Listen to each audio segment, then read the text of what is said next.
وہ زمانے میں معزز تھے مسلمان ہو کر، اور تم خوار ہوئے تارک قرآن ہو کر۔ ایک مرتبہ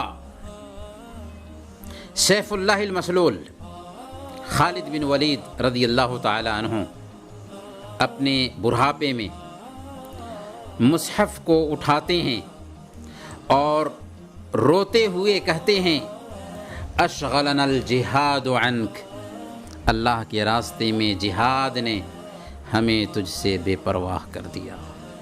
پیارے بھائیوں، خالد بن ولید رضی اللہ تعالی عنہ کو جہاد نے قرآن سے بے پرواہ کر دیا تھا، لیکن ہمیں کس چیز نے اس کتاب سے بے پرواہ کر رکھا ہے؟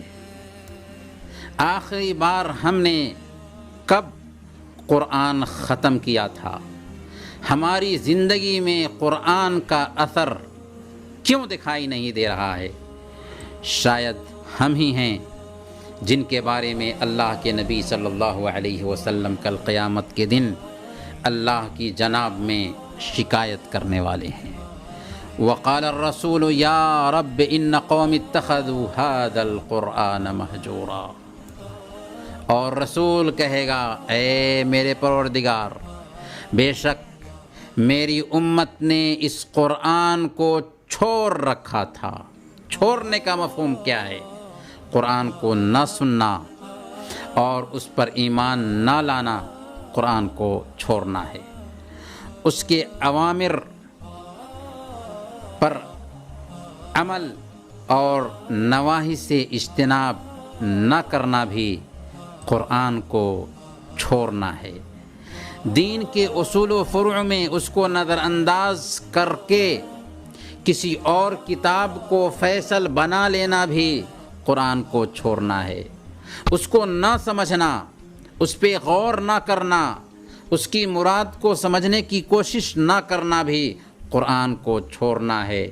اور دلوں کی جو بیماریاں ہیں ان بیماریوں کا اس سے علاج نہ کرنا بھی قرآن کو چھوڑنا ہے۔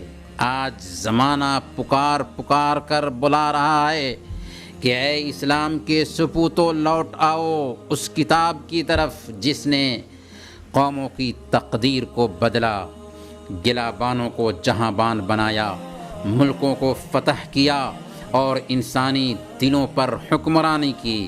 آؤ اس کتاب کی طرف جس نے صدیوں کے اختلافات کا خاتمہ کیا، جانی دشمنوں کو دوست بنایا اور پتھر دلوں کو موہ لیا۔ اگر آج بھی امت قرآن کے پرچم تلے اکٹھا ہو جائے تو عزت، شرف اور اقبال ان کی کنیز بن سکتی ہے اور ان کے سارے مسائل حل ہو سکتے ہیں۔ صحیح مسلم کی روایت کے مطابق ہماری حبیب نے فرمایا ان اللہ یرفع بہذا الکتاب اقواما ویدع بہ آخرین، اللہ تعالیٰ اس کتاب کی وجہ سے بہت سے لوگوں کو سرخرو فرمائے گا اور اسی کی وجہ سے دوسروں کو ذلیل کرے گا۔ اللہ تعالی ہم سب کو اس کتاب کے ساتھ تعلق مضبوط کرنے کی توفیق عطا فرمائے، آمین یا رب العالمین۔